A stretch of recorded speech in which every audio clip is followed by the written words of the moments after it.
keimanan, bina nusa, bina dunia sejahtera.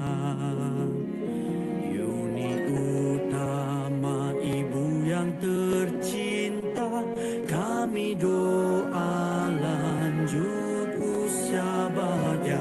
Kami janji hormati pesanmu, ilmu budi dan bakti.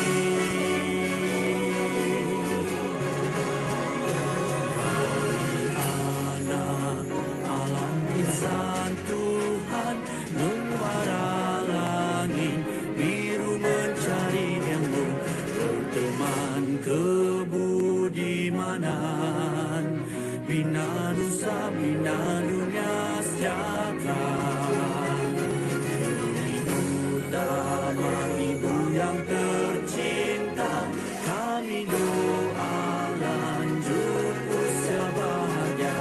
Kami janji hormati pesanmu, ilmu budi dan bakti, ilmu budi dan bakti.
Kami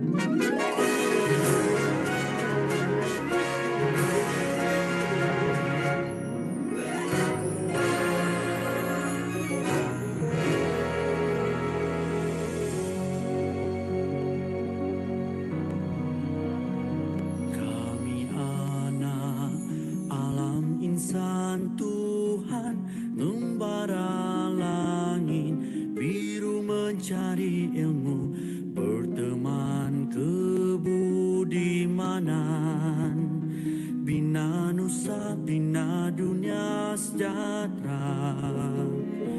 Yuni utama ibu yang tercinta, kami doa lanjut usia bahagia. Kami janji hormati pesanmu, ilmu budi dan bakti.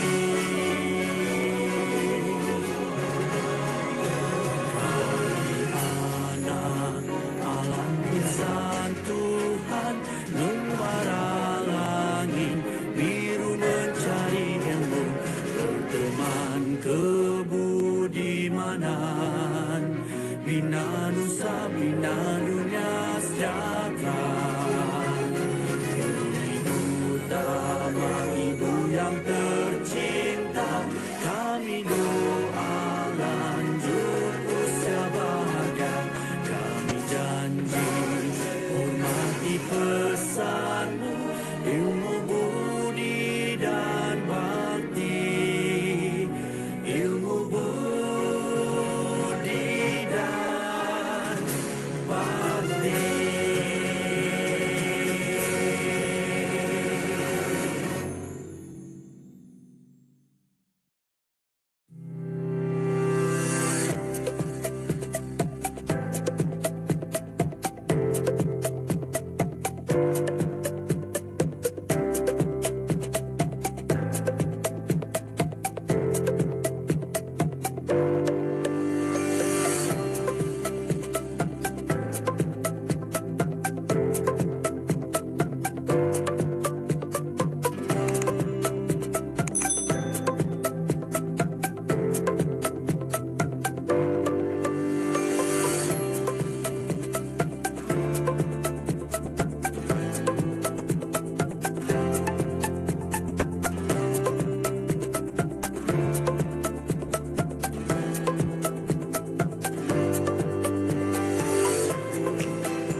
Kami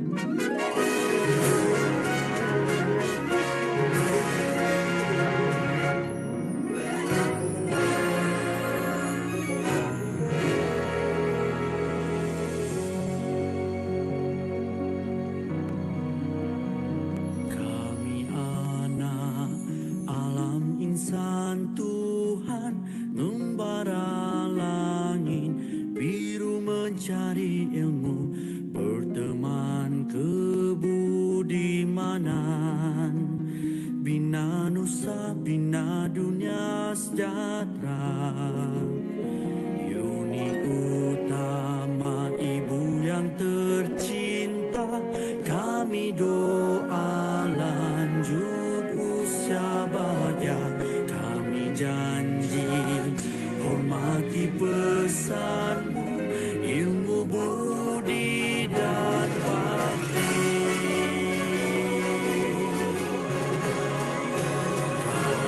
Anak alam insan Tuhan, membara langit biru mencari ilmu, berteman kebudimanan, bina nusa bina dunia sejahtera. Utama ibu yang tercinta, kami doa lanjut usia bahagia. Kami janji hormati pesanmu, ilmu budi dan bakti, ilmu budi dan bakti.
Kami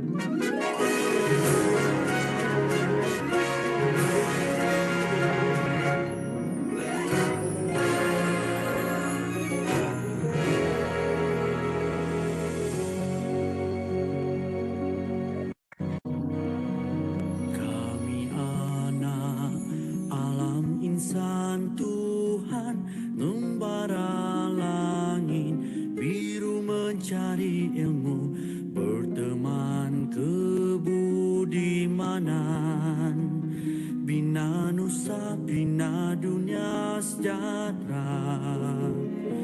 Yuni utama ibu yang tercinta, kami doa lanjut usia bahagia. Kami janji hormati pesanmu, ilmu budi dan bakti.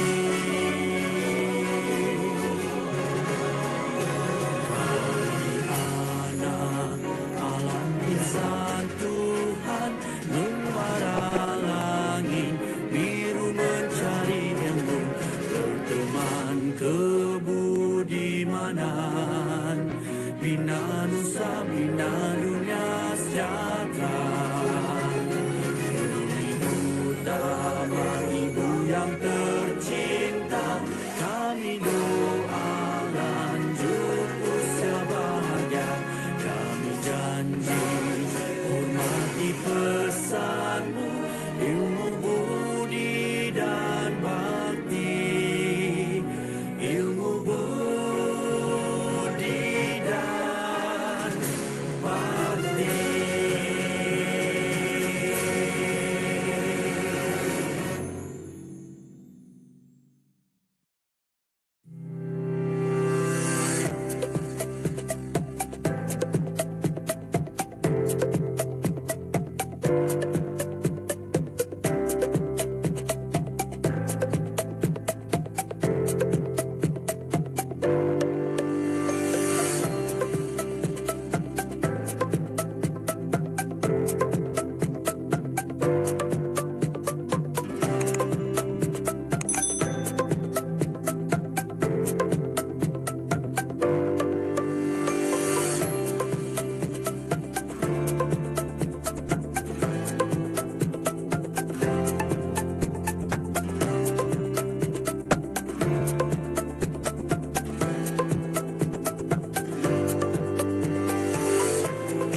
Assalamualaikum warahmatullahi wabarakatuh. Welcome everyone. We would like to greet everyone a lovely evening and thank you for joining us for today's webinar. My name is Nurin Wahidah binti Mazrizal and I will be your event host for today. Just a little housekeeping before we get started. If you have any question during the presentation, please type them into the chat box in your WebEx control panel. Our moderator will bring them up during the presentation and we will also have time for questions and answer at the end. Ladies and gentlemen, for your information, today's topic is overnight policy rate (OPR) and its implication towards Malaysian economy. And this event is made possible by our team from Islamic Economy students of UUM. This event is being held under the subject of Islamic Economics and being supervised by our beloved lecturer, Associate Professor Dr. Norazlina Abdul Wahab. Now, let us stand straight to sing our national anthem.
Before we move further, let's start our webinar with a recital prayer by Mr. Zulfazli to bless our ceremony for today.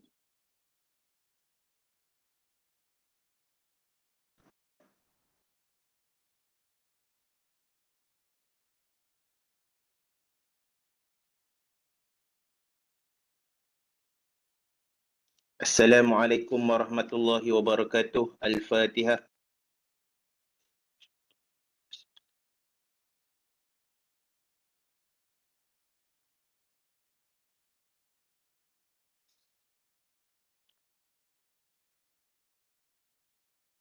Bismillahirrahmanirrahim. Alhamdulillahi rabbil alamin wassalatu wassalamu ala asyrafil anbiya'i wal mursalin wa ala alihi washabihi ajma'in. Allahumma inna nas'aluka min kullihi ajilihi wa ajilihi minhu wa ma lam na'lam wa na'udzu bika min syarri kullihi ajilihi wa ajilihi minhu wa ma lam na'lam. Allahumma la sahla illa ma ja'altahu sahla wa anta taj'alul hazna idza syi'ta sahla.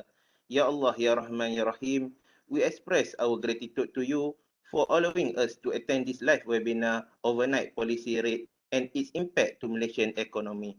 Ya Allah, we ask you for the safety of our religion and the welfare of our body. Make the days that we have gone through, starting with your mercy, continue with your blessing, and ended with thy forgiveness. And also make the days that we have gone through with guidance and end with the victory of excellence. Ya Allah, Ya Rahman, Ya Rahim, show us guidance and adjust our past and ways to achieve happiness and glory.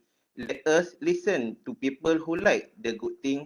Let us avoid doing the bad and evil thing. Oh Allah, bless our life in this meeting and gathering and prevent us from harm and unfortunate event. ربنا آتنا في الدنيا حسنة وفي الآخرة حسنة وقنا عذاب النار وصلى الله على سيدنا محمد وعلى آله وصحبه وسلم والحمد لله رب العالمين. Amin, amin, ya Rabbal Alamin.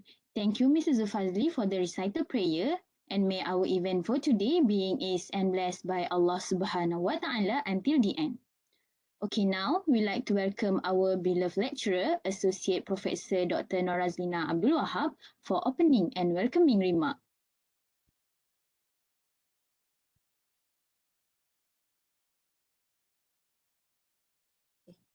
أعوذ بالله من الشيطان الرجيم بسم الله الرحمن الرحيم الحمد لله رب العالمين والصلاة والسلام على أشرف الأنبياء والمرسلين وعلى آله وصحبه أجمعين.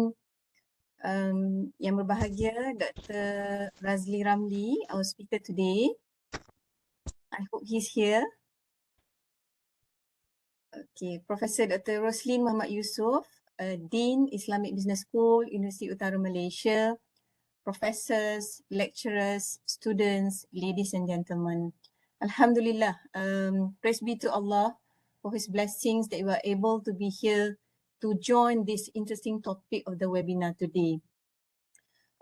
First of all, I would like to congratulate my students from my Islamic Economics class for successfully organizing this webinar. For your information, this webinar is actually part of the course's objective to enhance the students' leadership skills, teamwork skills, communication skills besides their knowledge. So I can see that they have all the skills that we want them to have, and I am really proud of them.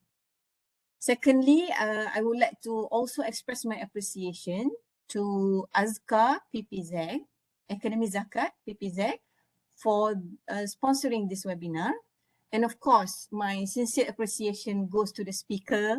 Thank you, Dr. Razli, for your presence and also contribution. May Allah bless and reward you. Indeed, this topic is very important as we know that OPR is one of the monetary policies currently implemented by the government. So it's very good to understand how does this policy give impact to us and also to our economy.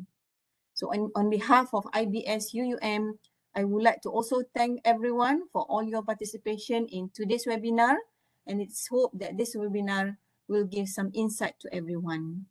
I wish you an enlightening webinar ahead. With that, thank you. Assalamualaikum warahmatullahi wabarakatuh. Thank you, Doctor, for the welcoming remark. Okay, now before we move to the sharing part, I would like to introduce all of you to our awesome moderator and our fantastic speaker. Our moderator is Mr. Muhammad Ash Azim bin Muhammad Raihan, like to be called as Mr. Ash. He has experienced nearly 10 years in financial industry, also certified Islamic financial planner, and one of the master in Islamic finance and banking students in UUM. So, Mr. Ash, how are you today? Alhamdulillah, I'm great. Thank you, Miss Nurin. Okay, great. Alhamdulillah. We already recognize and acknowledge our moderator. Since all of us want to know more about our fantastic speaker, let us hear something about him come from our moderator, Mr. Ash. Mr. Ash, now I'll pass the floor to you. Thank you so much, Miss Nurin, for a great introduction. So, Bismillahirrahmanirrahim. So, before we start our webinar for today, so let me introduce a little bit background of our speaker today. So, our speaker today is Dr. Razli Ramli. Dr. Razli, who is a member of Malaysian Institute of Management, obtained his bachelor degree in economics from Flinders University of South Australia in 1990. He obtained his doctorate in management from Universiti Utara Malaysia in 2020. Dr. Razli has more than 30 years of experience in banking and finance with 25 years involvement in Islamic finance. Dr. Razli expertise lies in the transformation of traditional banking and financial operation to Sharia compliant operation. Dr. Razli also is one of the members of BSN Sharia Committee and holds a position as an independent and non-executive board director in Wasia Family Office in Berhad. Dr. Razli is currently a senior lecturer at Azman Hashim International Business School, University Technology Malaysia, and a young fellow of Institute of Islamic Banking and Finance, International Islamic University of Malaysia. So, Alhamdulillah, how are you today, Doctor? Alhamdulillah, Alhamdulillah. Sehat. Alhamdulillah. So, it's being honor for us to have you with us today. So the long-awaited time has arrived. Before we pass our event to our speaker, I would like to remind all of you to stay mute. And if you have any question, you can type in the chat box to make easier for me to read the question to our speaker later. And not to forget to remind all of you to stay until the Q&A session because we have a Rezeki draw waiting for all of you. Thank you. Without further ado, ladies and gentlemen, let's welcome our speaker for today, Dr. Razli. Over to you, Doctor. Right, thank you so very much, our host, Cik Nurin Wahidah, and also our awesome moderator, Mr. Ash. Memang handsome pun, ada IFP lagi kan. So, also yang saya hormati, Dean IBS dan juga Profesor Dr. Nur Azlina Abdul Wahab. Terima kasih. Thank you very much for inviting me to UUM, for this webinar. And well done also for the Islamic Economic class. Okay, thank you for PPZ Pusat Pengurusan Zakat for having this to sponsor this what we call this webinar and so on. So thank you very much to everybody, and I'm proud to be able to join this webinar to share a bit of the very exciting topic that has been talked in the industry, the overnight policy rate. Okay, before I further my briefing today, just to let you know that yes, I am the economics graduate back in 1990, a degree in economics from the Flinders University of South Australia. I have a bit of the experience in economics, but of course, 1990 and now 2022, almost 32 or 42 years already. The economic is changing, the environment is changing, technology invaded the economic and so on. So it's a lot of changes, but the theory is still there. The theory is still there. So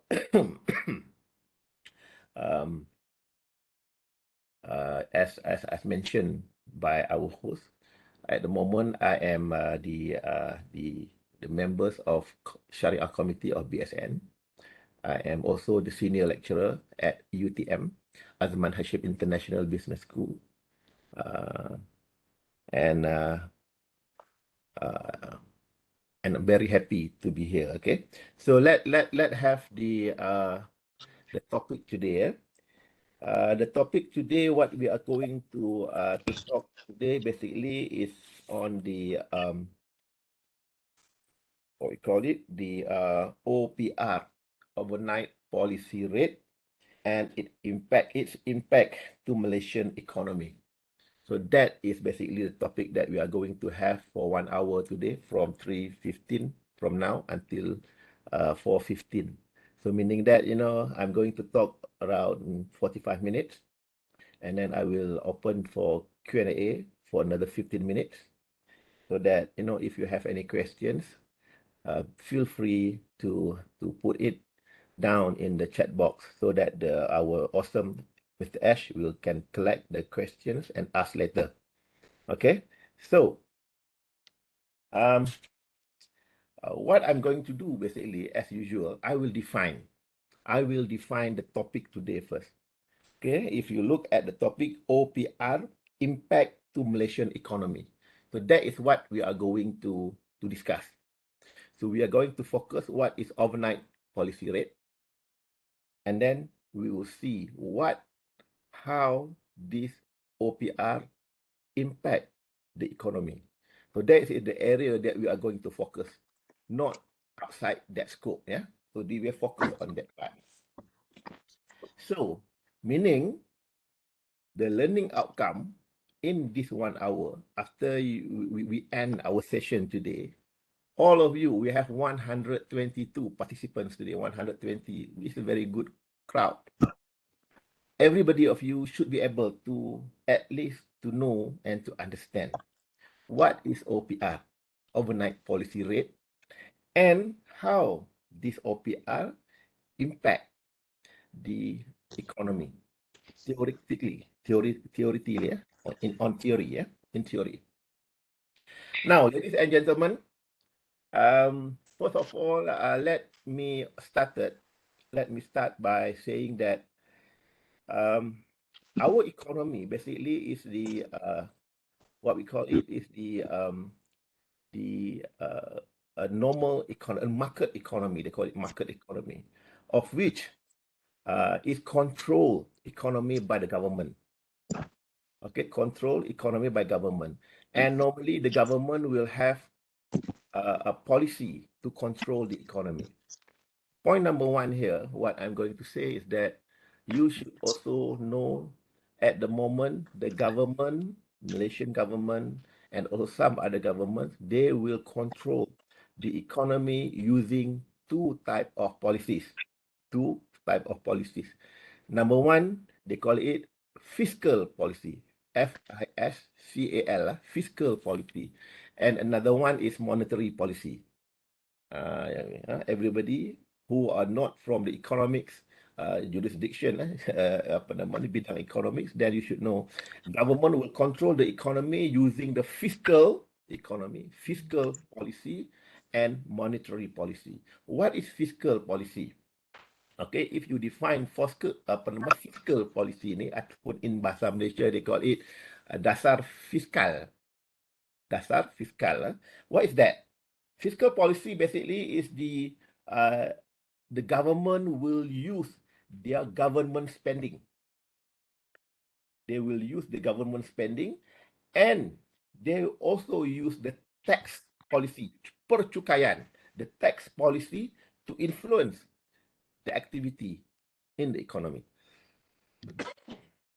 So when it comes to fiscal policy, there are two tools. Number one, government spending, and number two, what they call tax incentive, tax policy.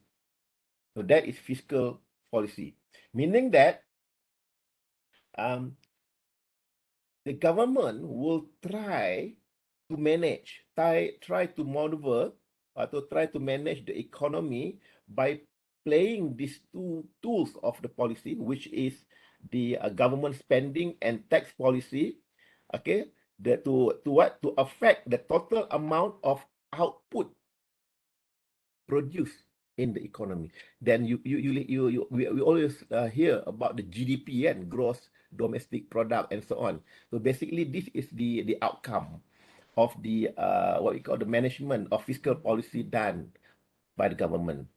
All right, via the government spending and tax policy. Okay, that is fiscal policy.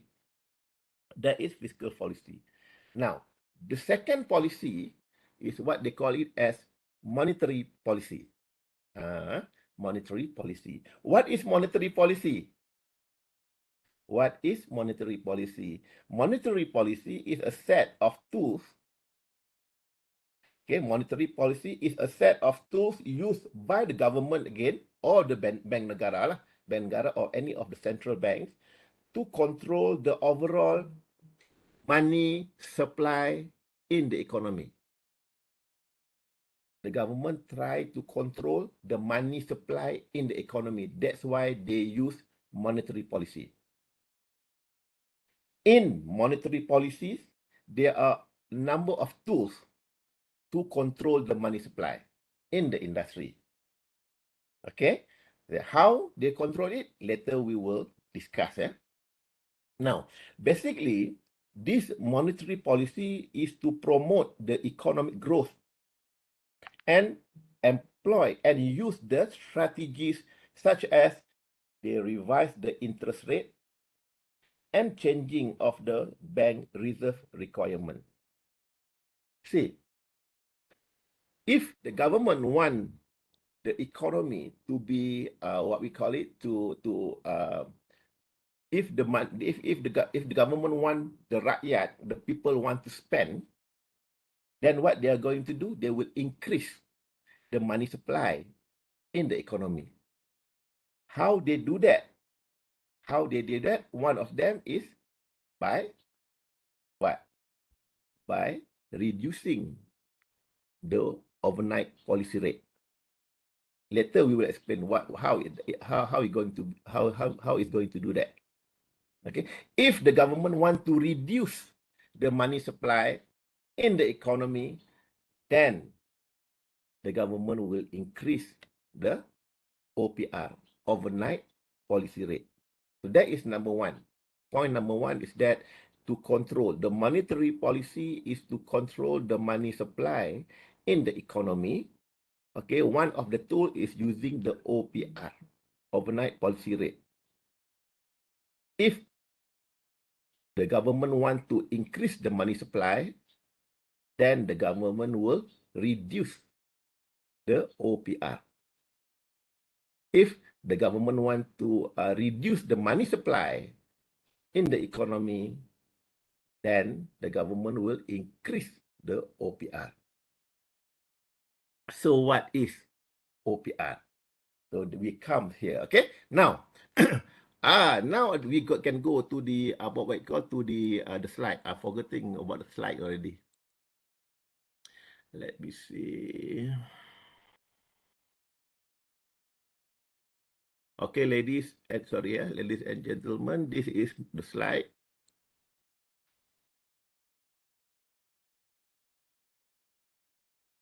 Okay, overnight policy rate impact to Malaysia economy.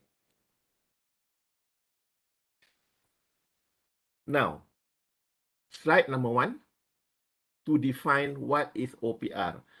Ladies and gentlemen, OPR basically is the overnight policy rate. That is the literally meaning. And this OPR basically is the rate set by the Bank Negara Malaysia. Okay, set by Bank Negara Malaysia. For your information, this OPR, sometimes they call it as the benchmark. The benchmark or the cost of fund, the benchmark of cost of the fund for the banks. And in Malaysia, we have 54 banks, be it conventional, be it Islamic. Islamic bank, we have 16 Islamic bank at the moment, 16 full-fledged. 16 full-fledged. We have another 16 window banking. Overall, we have 54 banks. All the banks, ladies and gentlemen, all the banks basically will have to open the current account with Bank Negara Malaysia. Be it the conventional bank, be it the Islamic bank. If Islamic bank, then they will open the Islamic current account with Bank Negara Malaysia. If conventional bank, then they will open the conventional current account with Bank Negara Malaysia. Why? Because if Bank A want to borrow the money from Bank B, then they will use the interbank money market. Another word for you, interbank money market. All right. So now, OPR basically is the overnight policy rate. Overnight policy rate is overnight interest rate set by Bank Negara Malaysia used for monetary policy direction. It is the target rate for the day-to-day liquidity operation of Bank Negara Malaysia. Meaning that the OPR is set by Bank Negara. It is a benchmark. It is a cost of fund for all the banks in Malaysia. Cost of fund of bank in Malaysia. In the interbank money market, ladies and gentlemen, in the interbank money market, okay, the current account of a bank with Bank Negara Malaysia must always be positive. Sometimes when the bank do their business on daily basis, okay, some of them receive the money and some of the bank will pay the money. At the end of the day, the balance in the current account with Bank Negara must be zero or positive, cannot be deficit. Let's say we have one bank, Bank A and Bank B. Bank A, at the end of the day, negative 100 million. Bank B, surplus 500 million, for example. Bank Negara, what Bank Negara will do basically, Bank Negara will make sure that the current account with Bank Negara for Bank A will zeroize, will make it zero, because they cannot be negative. So what happened? Bank Negara will get the money from Bank B 100,000, and they place the money into the account Bank A, and make it the account of Bank A zero.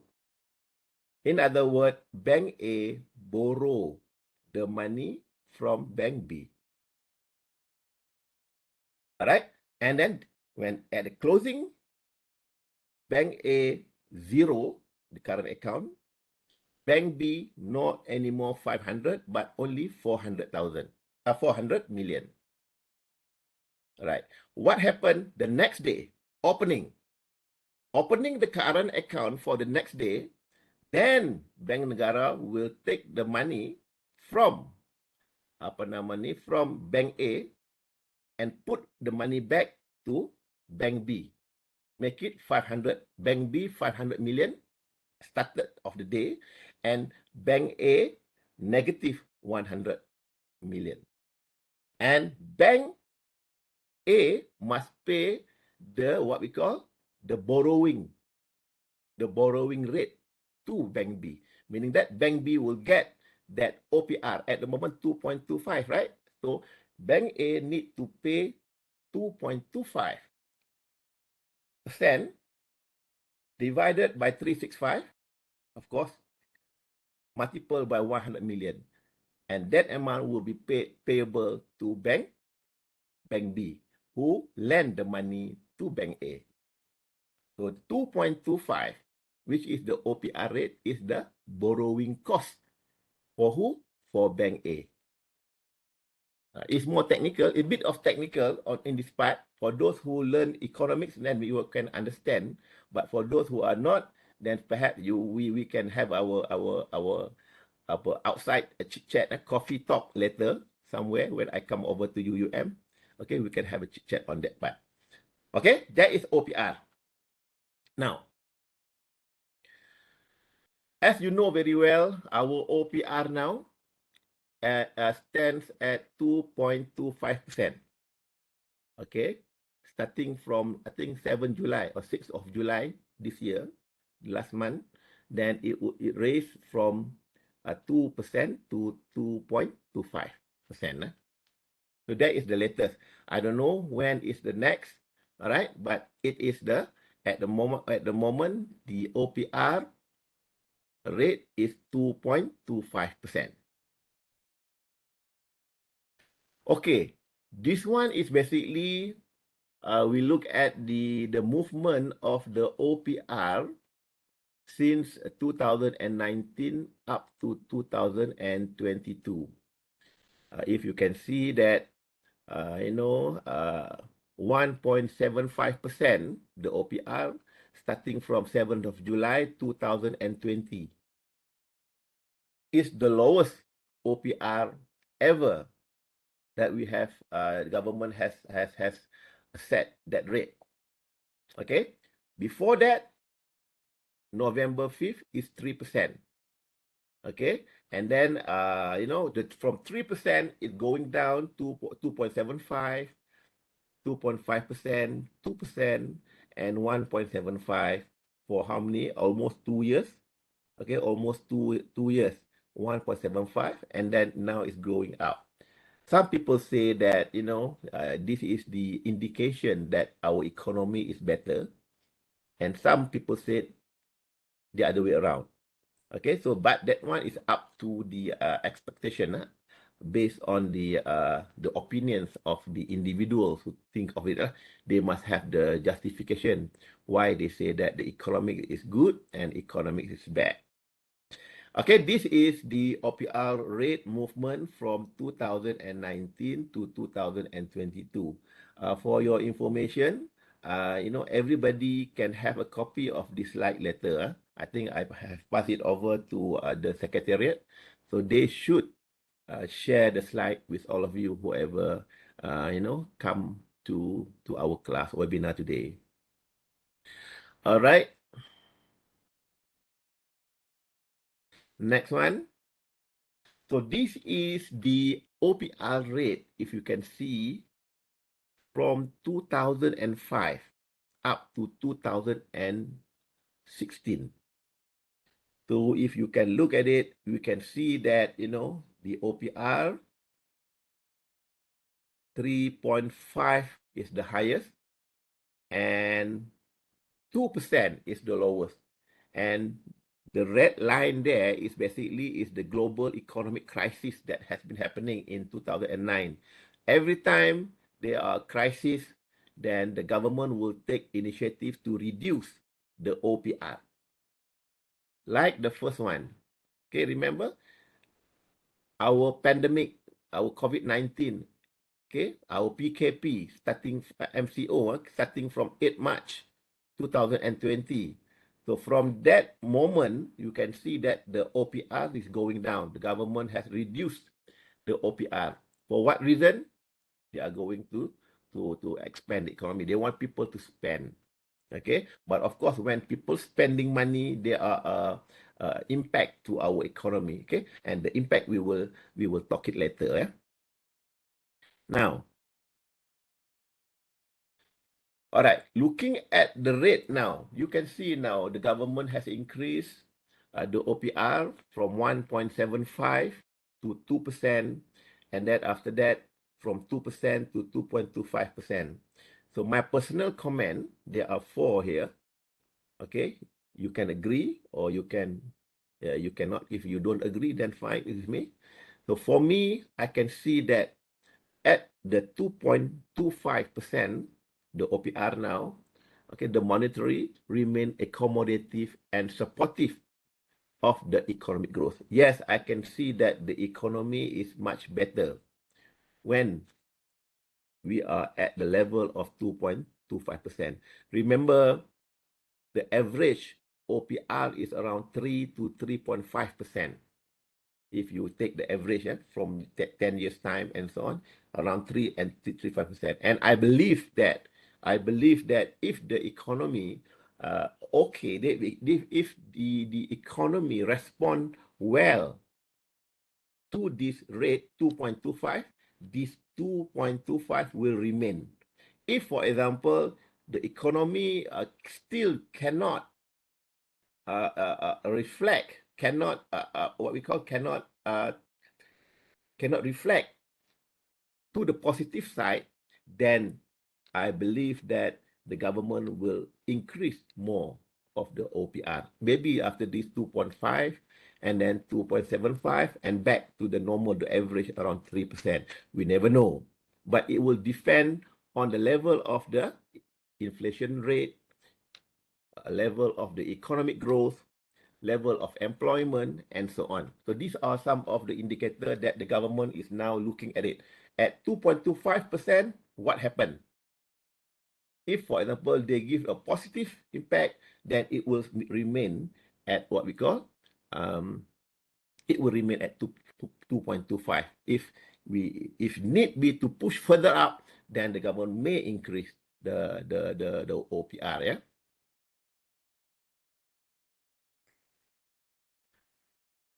What is this? What is this?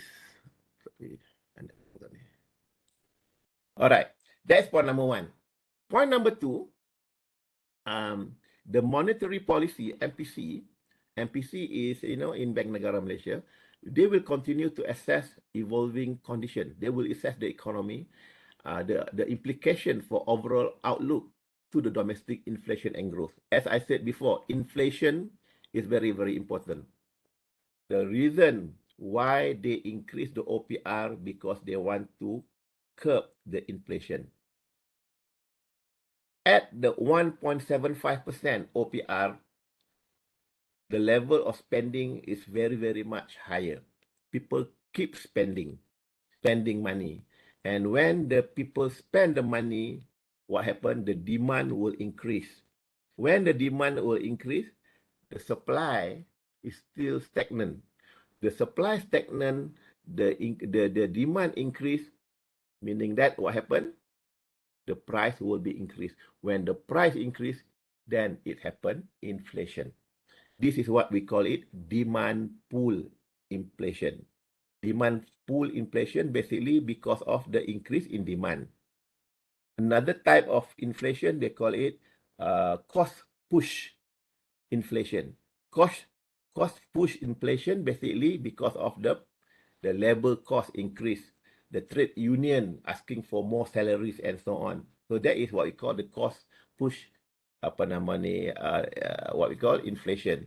Demand pull because of the demand side. The third point, by increasing the borrowing cost, this borrowing cost is basically the OPR.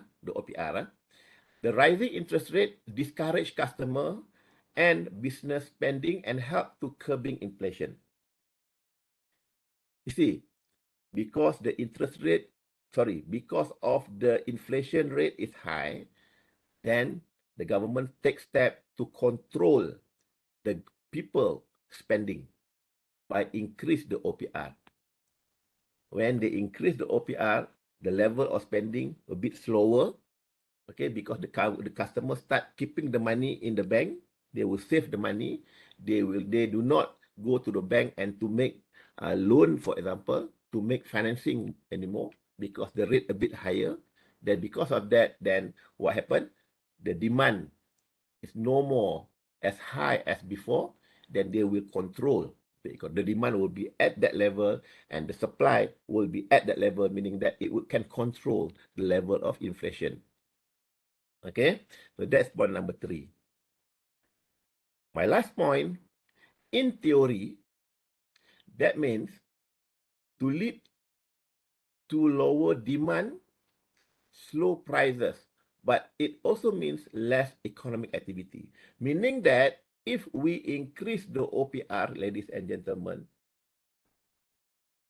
the activity in the economy will be lesser. Because why?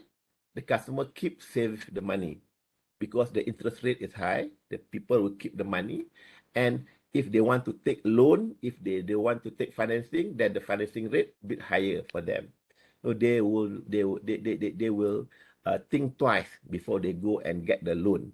So the expansion, the what we call the expenditure, the economic activities will become a bit slower if, for example, we increase the OPR.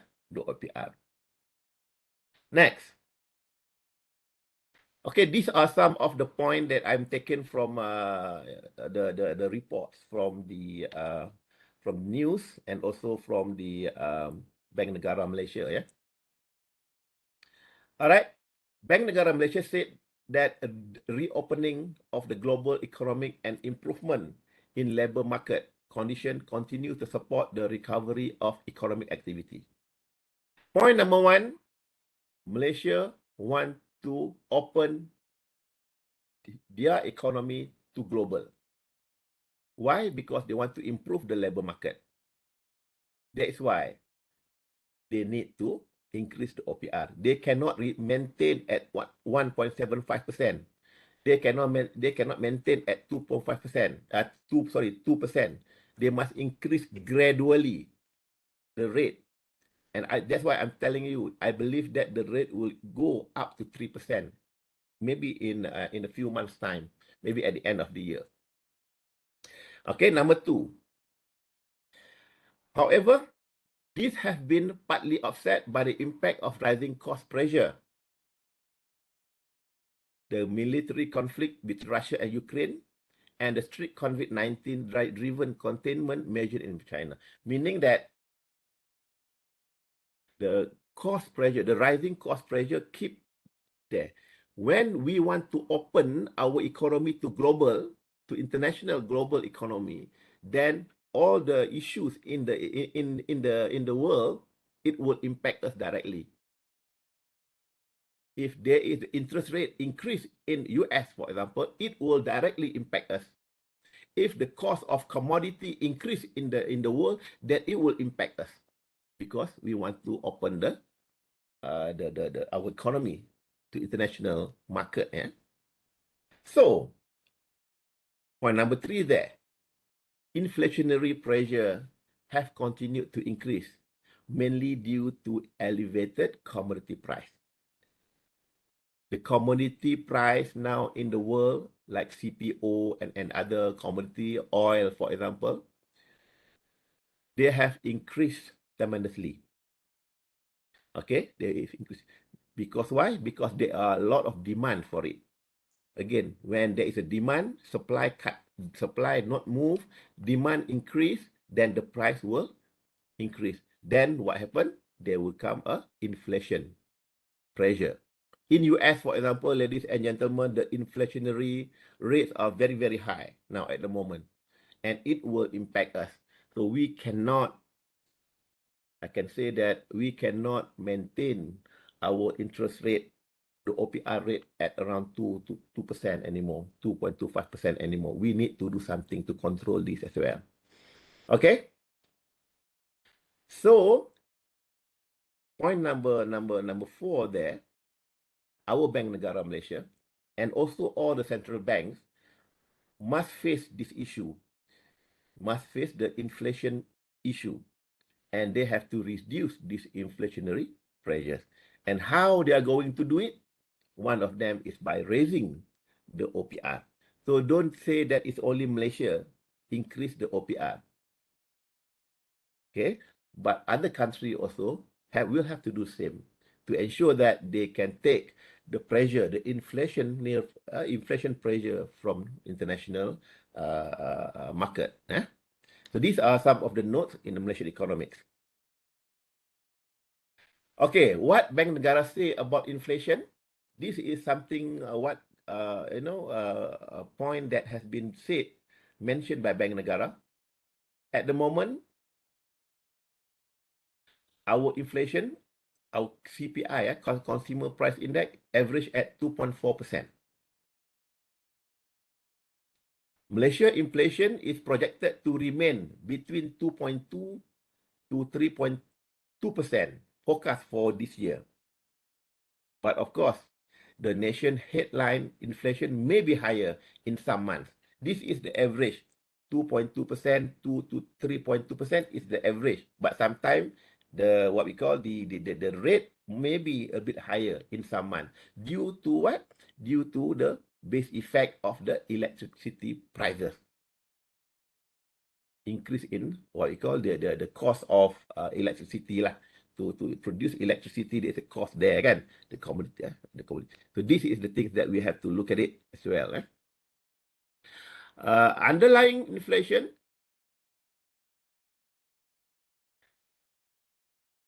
as measured by core inflation is expected to average between 2 to 3% in 2022 as demand continue to improve the high cost environment.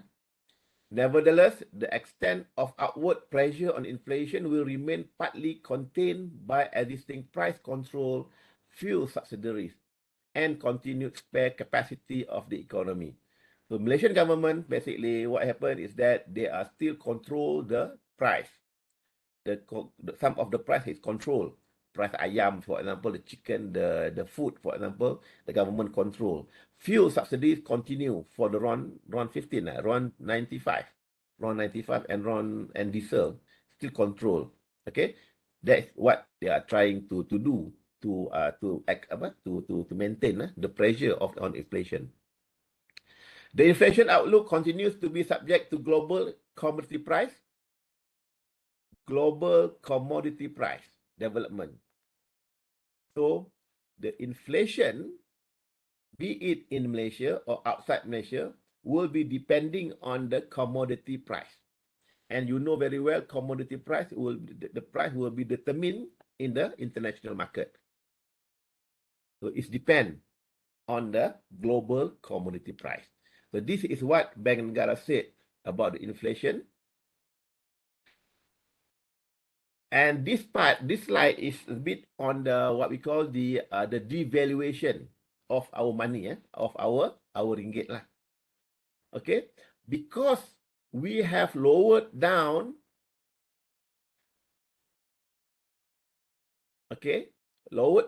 our what we call our OPR last time at 1.75% OPR. one of the impact is our money, our what we call our currency becoming devalue in ringgit. This slide here, if I can read, expansionary monetary policy, meaning that you are what happened? You will increase the money supply in the economy, meaning that the OPR is going down. Is when Bank Negara uses its tools to stimulate the economy. The increase in money supply will lower the interest rate and increase the demand. It will boost the economic growth. But the impact here is that it will lower the value of our ringgit Malaysia and thereby decreasing the exchange rate.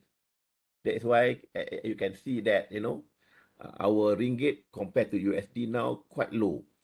So we are hoping that by increasing the OPR, by controlling the level of money supply in the economy, we are hoping that our ringgit Malaysia will becoming a bit stronger compared as before lah. Yeah. So this is talking about the devaluation of the money. Export and retail spending indicators have reaffirmed nation economic growth momentum supported by country transition to COVID-19 endemic status from pandemic continuously, according to Bank Negara. Meaning that what happened when, for example, we are at a very low, our money value is very low, our export becoming cheaper, people will buy from us. When our ringgit is lower compared to USD, our export, our product and services will become cheaper to other countries.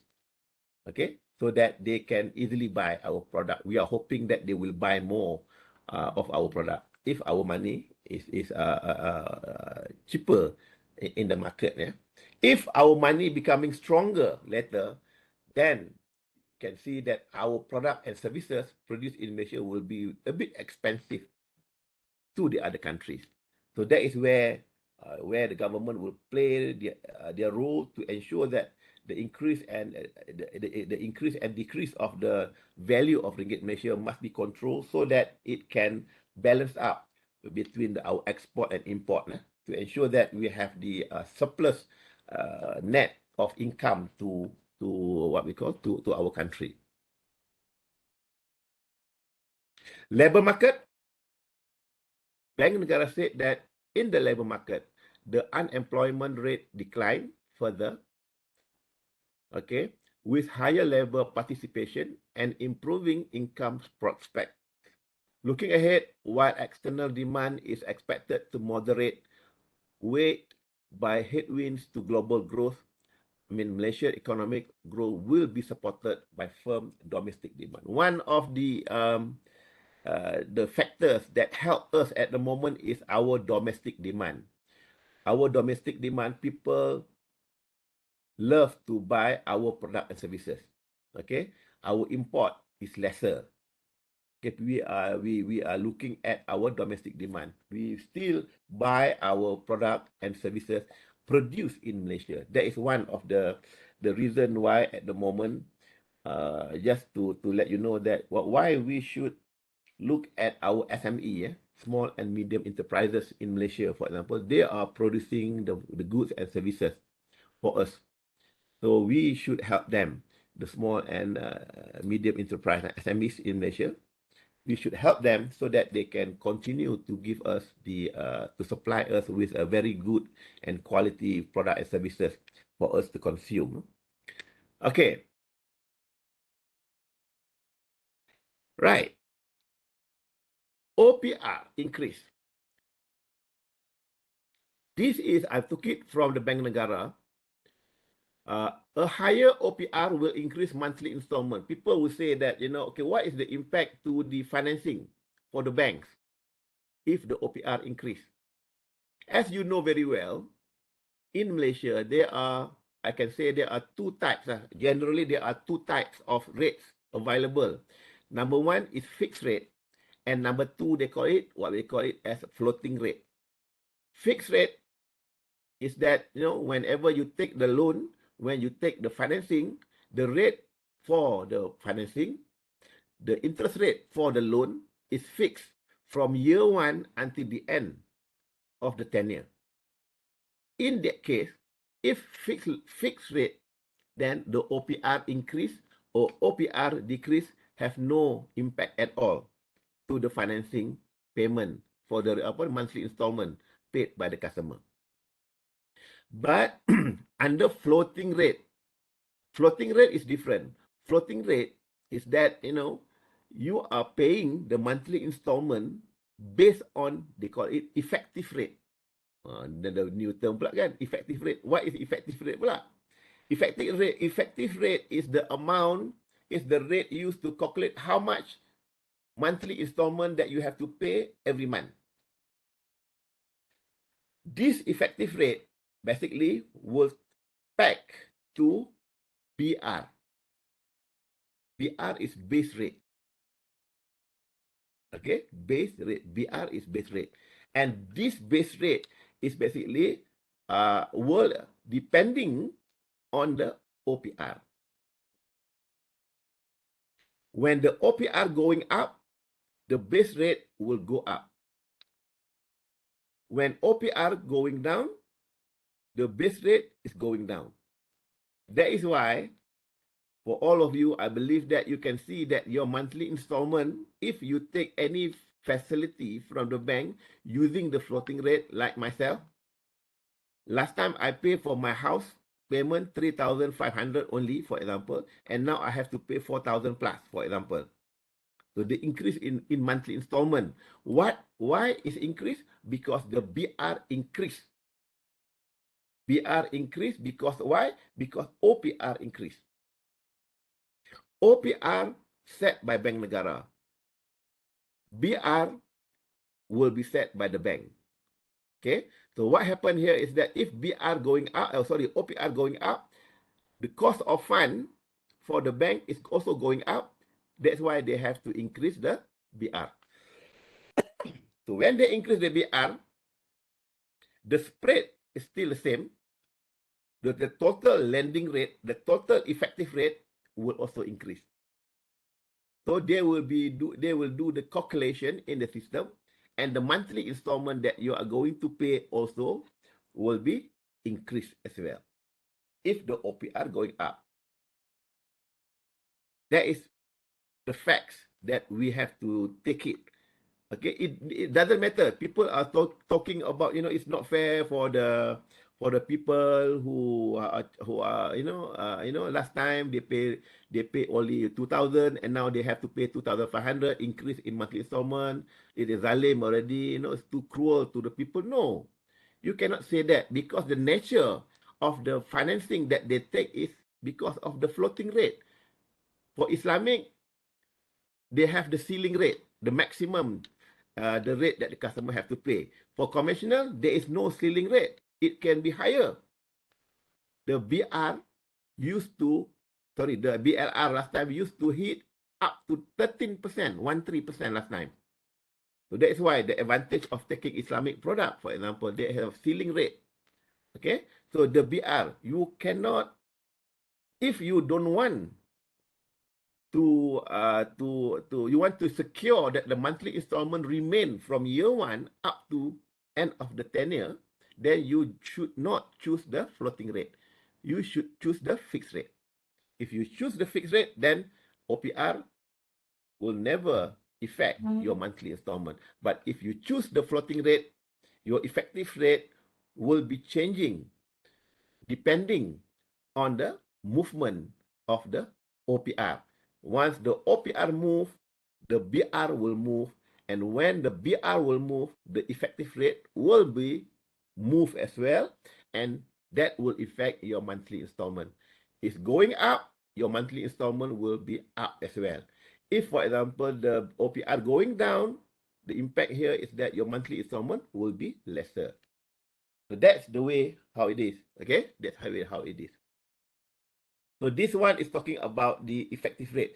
For example, you can see here the illustration, 3.25, the blue here, the blue number 3.25. This one is what we call the effective rate. This rate is basically the rate that you pay on the monthly installment. Okay, and what is the reference rate? This was the BR. The BR will be the what we call it, the base rate will be depending on the OPR. Okay, at the moment, the OPR is 2.25. So the BR here is 2.25. It's not 1.75. This one, the old one. Okay, example here is not 1.25. Now it's 2.25.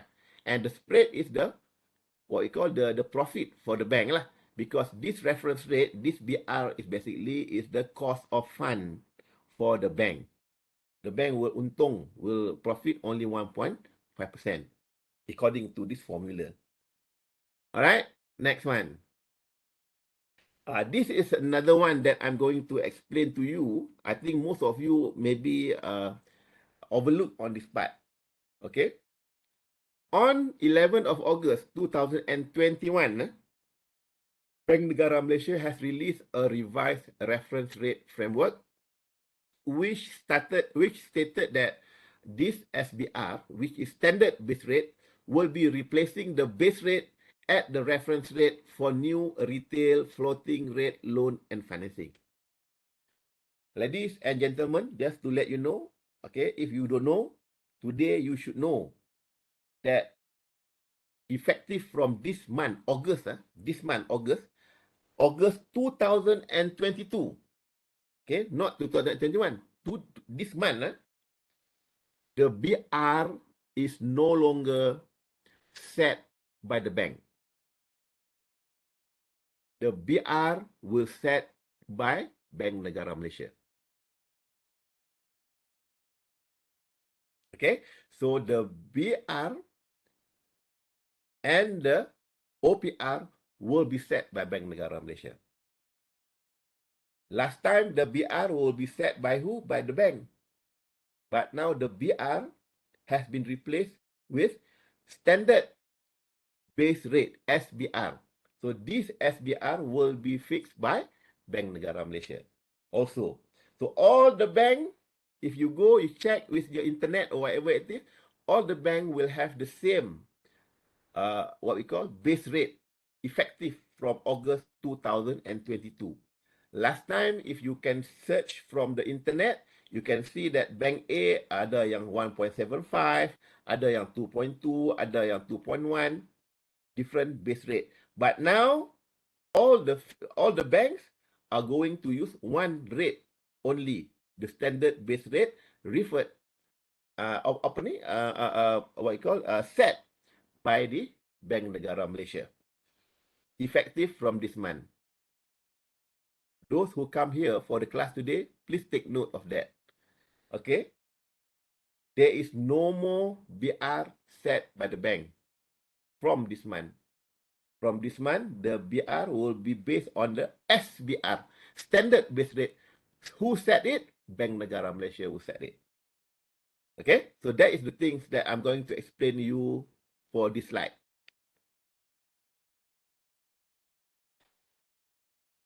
Okay, next. Impact to Islamic financing. Okay, ladies and gentlemen, these are some of the important points as well, because you know I must point out this point as well. Fixed rate. Okay, Islamic financing, whoever take the fixed rate, there will be no impact at all. People who take the fixed tier rates, you know what is tier rates or not? Tier rates.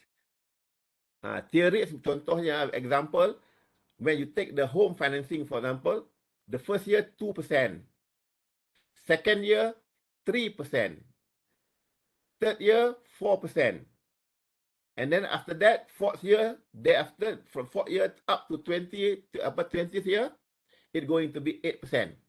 So that is what we call the tier rate. Okay, for the first year, different monthly installment, fixed rate, and then after that, second year, a bit higher, the installment. The third year, a bit more higher, and the fourth year will be a normal monthly installment up to the what we call it, up to the end of the tenure. All right.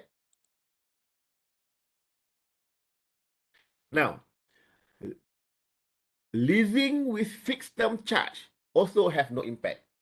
Meaning that if the OPR move, leasing with fixed term charge has no impact. For example, if you take the car loan, car financing, hire purchase, if you take hire purchase. If you take the hire purchase, for example, if you take the hire purchase, fixed, meaning that the OPR increase or the OPR decrease, it will no impact on your monthly rental you pay for the bank. If for example, apa nama ni, the higher purchase, you take the what we call it, the floating rate, then it will impact. Because nowadays, under higher purchase, they also have the floating rate. Huh? You take the higher purchase, you buy your car, you have a car financing. If you take higher purchase, there are two types. Number one, fixed rate or the floating rate. If you take the floating rate, the OPR going up, going down, it will impact you. If you take the fixed rate, no changes if the movement of the OPR. Baik. Next one, floating rate impacted. If you take any of the facility from the bank using the floating rate, definitely it would impact you. It's the same with the floating tier rate as well. And leasing with floating rental rate. This is the one that I'm talking just now. Higher purchase, if you choose to opt for the what we call, you opt for the floating rate, then when the OPR move, it will change your monthly rental payment to the bank as well.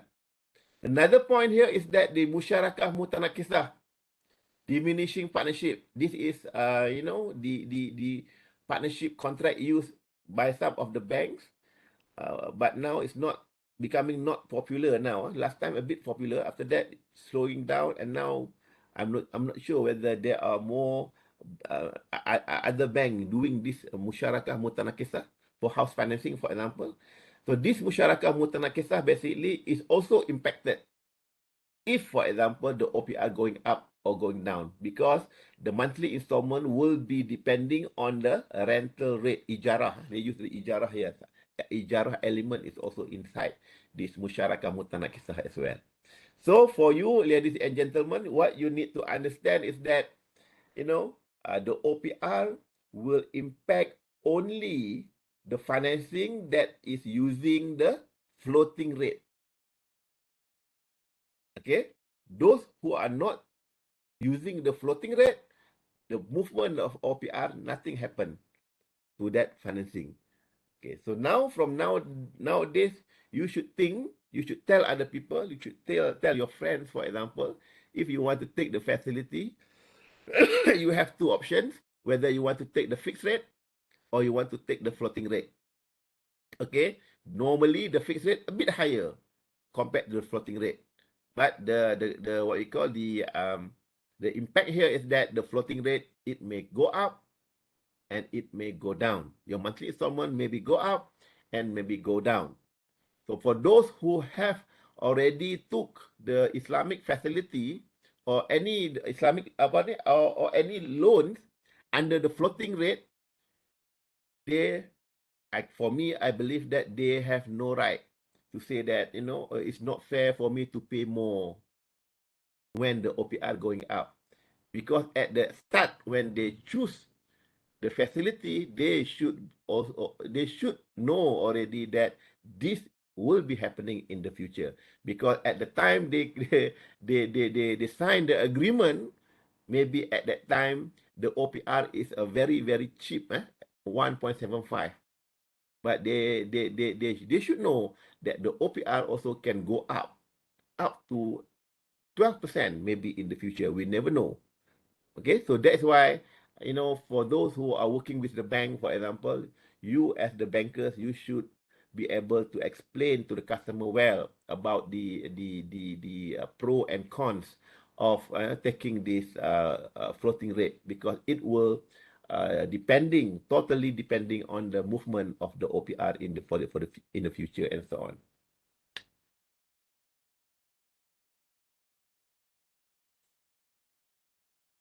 Okay? For savings, remember, the OPR not only impacted those in financing, but in saving. If the OPR going up, meaning that people will keep in the money, put in the money in the bank because the return will be higher. But the return will be higher to who? Under Islamic saving current fixed deposit account. If the savings using qard, wadiah, or commodity murabaha, the contract, if you are putting the money in your savings account, current account or fixed deposit, using all this contract, qard, wadiah, or tawaruk arrangement, the movement of OPR normally is the same, no change, nothing happen. If you put under investment account, which is mudarabah or under wakalah is istismar here, then the increase in the OPR will have impact, meaning that the possibility that you are going to get more profit will be higher if you put in investment account. So that is something that I think you need to know as well. It's not only on the financing part, but also on the savings part, on the deposit part, liability part. It's not only on the asset part of the banks lah. Yeah. Okay. So this is the final statement by Bank Negara Malaysia. So what the status? What is the what we call the what we call the action taken by Bank Negara is basically they said that any adjustment to monetary policy setting, meaning that the control of the money supply using the OPR would be done in a measured and gradual manner. Meaning that don't worry, they are not going to increase the OPR from 2.25% suddenly up to 4%, for example. No. Bank Negara will never do that. They will do it gradually. And by doing that, then they will see the impact first, to increase or not to increase. If, for example, the economy reflects well to at the point of 2.25%, that maybe there is no more increase in OPR in the future. It will maintain for maybe another 1 or 2 more years at 2.25%. If the economy give the positive response to that particular increase in OPR, 0.25 basis point. Okay, a gradual manner, ensuring that monetary policy remain accommodative to support a sustainable economic growth in the environment of price stability. So these are the final statement that I took from the Bank Negara for everybody to take note of, meaning that the point here is very simple. The movement of OPR basically will be done in measurable manners, meaning that they will measure first, they will ensure first, and then after that they will increase or they will decrease.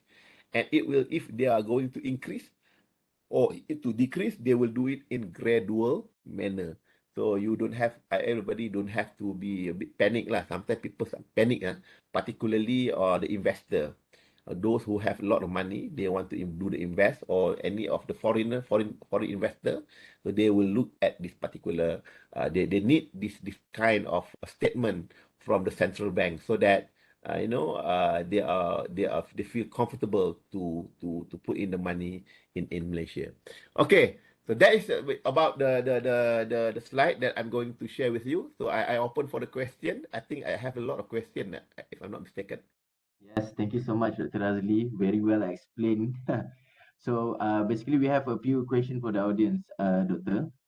So the first one is from Mr. Nazri. So Mr. Nazri asks, what are the difference between SBR and also BLR, and why BNM changed from BLR to BR and now to SBR?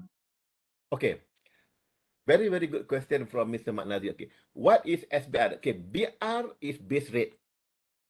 Base rate is basically only for the type of financing which is using the floating rate. All right, that is why the BR is only used for those banking facility which is under floating rate. BLR ataupun BFR, ada kan Islamic rate kan? That one is open, fixed rate, they can use BR. BLR. Fixed rate, they can use BLR, no problem. But if they use floating rate, they have to use the BR. So that is the differentiate lah between these two. Okay, number two, the SBR is standard base rate. Standard base rate is basically the rate that has been set by Bank Negara. Last time it's only BR. BR is set by the bank. BR, there is a formula to set up the BR. BR normally they will take, for example, the OPR is 2.25% plus admin charge, whatever is 0.5, let's say 0.25 lagi, meaning that 2.5. The BR 2.5. Can? And then after that, the plus spread. Spread their, what we call their profit and so on. But now, the BR no longer set by the bank. The BR will be set by the central bank. So the bank have no choice. They have to follow that SBR. Okay. So why bank gonna change from BR to BLR? I think this one SBR code. SBR. SBR to BR code. Okay. SBR is because of sometimes this one is what we call, sometimes the banks can manipulate. The bank sometimes can manipulate their cost to add on into their OPR to create the BR. Can? So some bank using different formula, one bank using different formula. So but now everybody have to use only one. BR is this rate by Bank Negara. The question why Bank Negara changed from BLR to BR? Actually, BLR is for fixed rate only. BR is only for floating rate. BR, if you can see, if you take the fixed rate, they will never have the BR there. The only BLR ataupun BFR only. Alright? I hope that answered the question. Yep, thank you so much, Doctor. And then the next question is from Dr. Noriza, which is what are the direct and indirect effect to those in M40 and also B40? And maybe Doctor can share what are the repercussion to the nation economy following increase in the inflation rates, and what about the situation following the development of the world events? Okay, number one, what are the direct and indirect effect to those in M40 and B40? Okay, normally what happens is that number one, the M40, of course, if they take the financing, they under the floating rate, they have to pay higher monthly installment lah, because of the the way how whenever they engage in the credit facility at their level, their monthly installment may be higher, their capacity to pay more may be higher. But for B40, normally B40, whenever they take the financing, for example, at that time, normally their monthly installment is maybe the amount of loan, the amount of financing they take much more lower compared to the M40. So meaning that, yes, for me, it's very simple. The direct impact for those both increase in monthly installment if the OP are going up, and the indirect effect is that it depend on the issue that I think we have now is not because of the pandemic last time. Some of the rakyat lose job. The M40 falls under B40. So that is maybe some of the issues, because when they take the loan last time, they are at level of M40, suddenly they lose the job, for example, then we have a problem of maybe we need to have a research or something like that, to see how many people from M40 going down to B40, and then after that, what is the amount of financing that they take from the last time and how to impact. So maybe these are the area maybe we can look at it lah, meaning that they will have a problem because they do not have any money anymore tak ada income kan nak bayar if they want to pay and so on. So maybe that one will be the indirect effect for them if they fall from the M40 towards the B40 lah. So the second one, what are the repercussions on the nation economy following increase in inflation rate? So okay, this is the increase in inflation rate basically is overall over the world.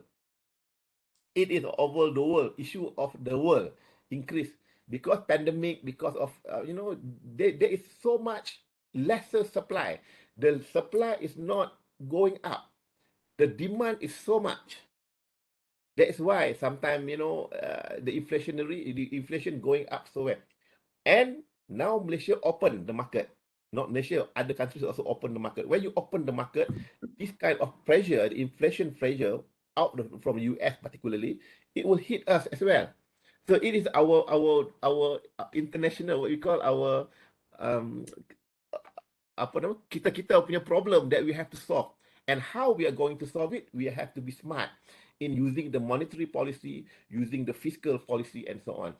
One of the untuk pengetahuan for Dr. Noriza, for example, I just want to I heard one of the talk in BFM talk, I think of last 1 day or 2 days. They talk about one of lecturer, one of the very good economists from Deakin University, Australia.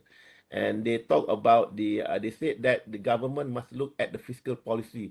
The government spending is the cost of the inflationary, something like that. So maybe we can look back and all looking at the paper, his paper. I think it's very good juga. But of course lah, it's against kita punya theory and so on. But it may be true.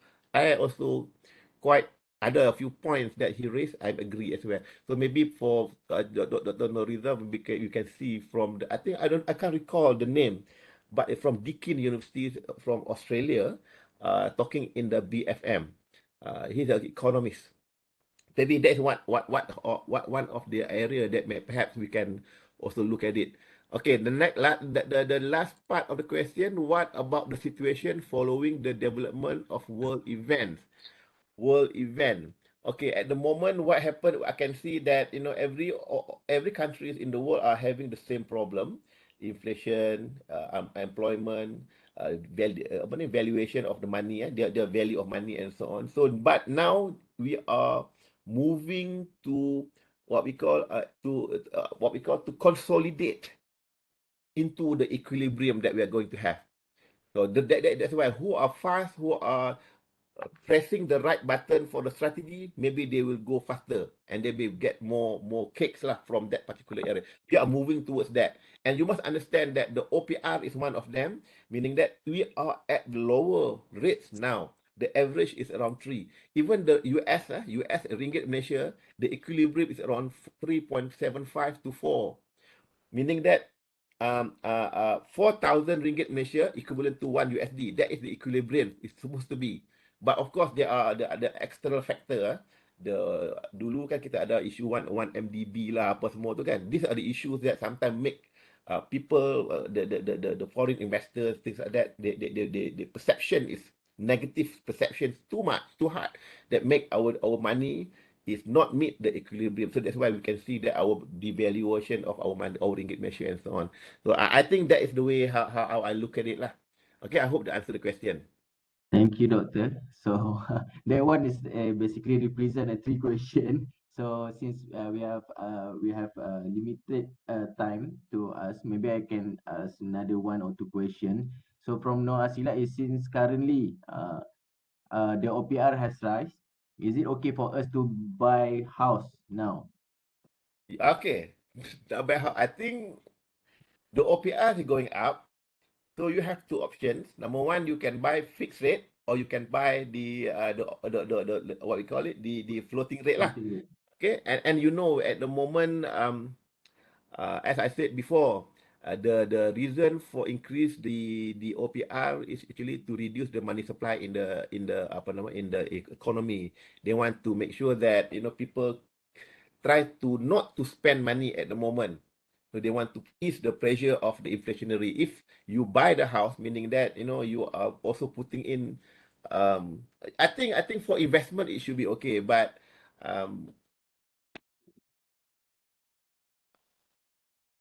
if I look at my personal view is that if you want to buy the house price at the moment is quite good price.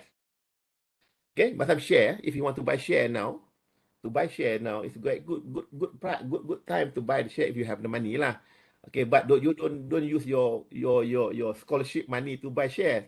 That one I don't say it's good lah. But you have extra money, for example, like myself, I'm also I'm retired already. I have some EPF money, for example. If you want to buy share, okay, of course lah kan, I can buy. Okay, but if, for example, you want to buy the house now, if it is a first house, then it should be okay. Okay, but if you want to buy for investment, things like that, it depends on the situational factors lah. why, and then the timing and so on. Okay, I hope that I answered the question. It's up to it's option for you, but whether you want to choose the fixed rate or Floating rate. floating rate is up to you as well. Okay. All right, thank you so much, Doctor. I think there's so much question, but I cannot read every question. So maybe, is there any advice or suggestion by Doctor to our all our participants for today?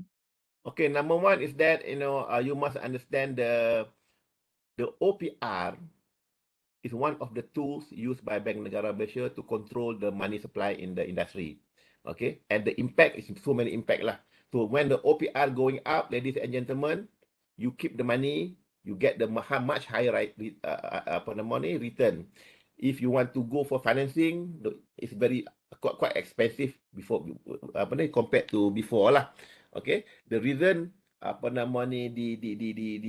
management of increase and decrease the OPR is Bank Negara punya tugas, the job scope, their job scope, to ensure that they want to see to reflect the response from the economy, how the economy can reflect back to the inflation, unemployment, ringgit Malaysia. I mean the valuation of the ringgit Malaysia, things like that. They want to see the movement. So that is the things that I think you need to know more when we talk about this OPR, and you need also to learn on the monetary policy. What is the monetary policy? I think monetary policy is basically M1, M2, M3. There's a lot of sampai M, I don't know lah, sampai M berapa kan. All you need to know all that. But as an individual, as a rakyat Malaysia for the timing, you must, meaning that you have to continue living with precaution. You must be able to manage your cash flow well. That's what I can see. I think if you want to know how to manage your cash flow well, you should see Mr. Ash, yang awesome. He got the IFP. IFP basically is one of the very good professional qualification on how to manage your cash flow and things like that. So whoever got IFP, you go and see them. They should be able to advise you how you are going to manage your cash flow. So my advice to you, ladies and gentlemen, before I end this webinar for today, is try to manage your cash flow. Try to manage your cash flow well by the increase of the OPR. And this increase is not much. And if it's going to be increased, it's going to happen in gradually fashion. So you don't have to push the panic button and so on. It's much better. You can keep the money now because you get a higher return, and try not to spend things like that. If, for example, if you want to buy the first house, different story lah. But for others, if you can control, you can buy things for food, for example, things like that. Kalau beli ayam dulu, kalau beli satu minggu, if you buy chicken every week, let's say 5 chickens every week, then try to reduce it for 4 and 3. Try to be, I think you can do it lah. So we can help our economy to reduce the price pressure in order for us to control the inflation. If the inflation is okay, I think if we Malaysia can defend our inflation rate, then the OPR will maintain at 2.25%. I believe so lah. So I think that's the my nasihat so far lah, for all of you. All right, inshallah. Thank you so much, Doctor. I think the key is to learn how to manage your cash flow, because when you can manage your cash flow very well, then OPR naik gradually pun we still can manage our basically the expenses or our income. Thank you so much, Doctor. So I believe we have basically have benefited from the sharing from our speaker today, Dr. Razli. So before we end our session for today, as a friendly reminder, kindly remain online for our Rezeki draw. And before I hand back this event to our host, there is a link have been put by our team in the comment section. So basically, there are 4 steps for the e-certificate. Step 1, you just click the link. Step 2, choose your name at the listing. Step 3, click the blue word at your name. And step 4, e-certificate will appear and you can download. And to those who are not registered, before you come for the webinar, you can contact our person in charge, Miss Naima, at 017 317 6132. So Miss Naima will put her phone number in the chat box. So kindly follow the steps so that you don't miss our limited edition e-certificate. And now I will hand back this event to our host, and that's all from me, Ash Azim, as your moderator today. Thank you so much. Pass to Miss Uyin. Thank you. Okay, thank you, Mr. Ash. So don't forget to follow all the steps, okay? Now it is the time for Rezeki Draw. Our team had already picked 20 names who are very lucky to receive the Rezeki Draw from the list of the registered participants in this webinar. Before we announce the names, let me explain what is the prize and how to claim it. Every lucky participant will get a free top-up on their Touch and Go e-wallet. When your name appears on the screen, go to the comment section and click the WhatsApp link that are provided. So the 20 lucky participants for our Rezeki Draw are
Congratulations! And now go click the link WhatsApp to quickly claim your prize. Give a big clap to the winner. To other participants, please don't be sad. We also had something for all of you. All of you will get e-book with title Kekayaan Datang Bersama Hak dan Kewajipan for free. Comes from Akademi Zakat, Pusat Pungutan Zakat Maib or ASKA PPZ. The step will be the same. Go to the comment section and click on the link that are provided. Please don't miss the chance to get this limited edition e-book from ASKA PPZ. Thank you, ASKA PPZ. Another information, for those who need the slide that being used by Dr. Razli throughout this webinar, you can also download it through the link provided at chat box. Our webinar had come to the end. Thank you, Mr. Ash, our moderator, for facilitating this webinar smoothly. For our spectacular speaker, Dr. Razli, we would like to thank to you for the knowledge sharing today. We learned a lot of new things, and as I can say, all the participants in this webinar now had a different perspective about OPR and how it can impact our country. Hopefully, we can work together again in future because we need your expertise to have a better view about economy onwards, inshallah. To all participants, congratulations. Why don't we give ourselves a big applause for having this day? It was such a wonderful day that full of information. May all the knowledge shared is useful. If it is not for now, it is for the future. We would like to thank all of you for being here. We could have not done this webinar successfully without all of you and also our speaker who spent his time attending this webinar. As a representative of the program management, I ask for forgiveness for any shortcomings during this webinar. Again, thank you for attending and hopefully we will meet again in another session. For memories, I would like to ask everyone to turn on the cameras so we can let our team to take picture.